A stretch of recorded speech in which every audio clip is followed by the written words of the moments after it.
రాష్ట్రంలో కరువుని తీసుకొచ్చిన కాంగ్రెస్ పార్టీకి ఓటేస్తే అది వృధా అవుతుందన్నారు మాజీ మంత్రి సబితా ఇంద్రారెడ్డి.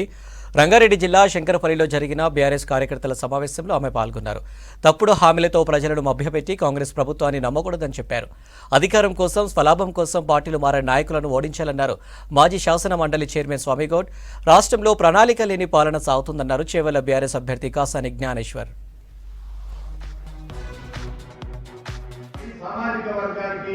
అందరినీ రిక్వెస్ట్ చేసింది.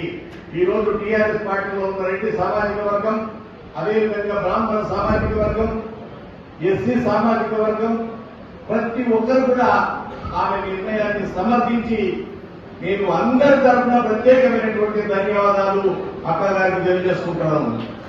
అదేవిధంగా ఈ రోజు వేదిక మీద ఉన్నటువంటి పెద్దలు అన్న కాసాని జ్ఞానేశ్వర్ గారు, మా అన్న ఈ డిహైడ్రేషన్, బాడీ డిహైడ్రేషన్ అయినా కూడా 3 రోజులు హాస్పిటల్లో ఉండి గ్లూకోజ్ ఎక్కించుకొని నాకు నా శరీరం ముఖ్యం కాదు, గెలుపు ముఖ్యమని ఈ రోజు ఈ ప్రాంత ఎమ్మెల్యే కాళే యాదవ్ గారు ఆరోగ్యం లెక్క చేయకుండా తిరగడం అనేది నిజంగా సంతోషిస్తున్న విషయం. మాకు జ్వరం వస్తనేది రానున్న మీటింగ్ అనే రోజుల్లో గ్లూకోజ్ ఎక్కించుకొని కూడా మీటింగ్ రావడం అనేది చాలా గొప్ప విషయం. నేను వారికి ధన్యవాదాలు చేస్తా ఉన్నాను.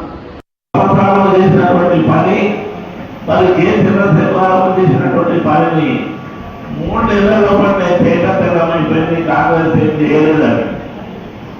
అదేవిధంగా ఇంతకుముందు పెద్దలు చెప్పినట్టుగా అక్కడ వాళ్ళు ఇచ్చిన దానికంటే వీళ్ళు ఎక్కువ ఇస్తారని, అలాంటి అద్భుత కల్పన చెప్పి ప్రభుత్వం వచ్చినటువంటి కాంగ్రెస్ ప్రభుత్వం అయ్యా మేము మాత్రం వస్తాం అనుకోలేదు.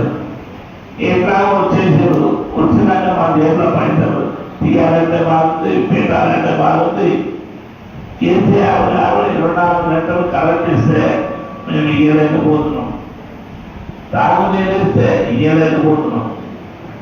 ఎక్కడైతే ఇలాంటి గడ్డకాలం స్వామిగారు ఎక్కడిగా 45 డిగ్రీలు ఉన్నాము, 48, 49 డిగ్రీలు ఉన్నప్పుడు కూడా ప్రతి ఇంటింటికి మిషన్ భగీరథ పెట్టి మంచినీరు అందించినటువంటి ఘనత మన కేసీఆర్ గారికి దక్కింది. మిత్రులారా, ఇలాంటి సమస్యలు చాలా ఉన్నాయి. ఎంత చెప్పినా తక్కువనే చేసినటువంటి పనులు.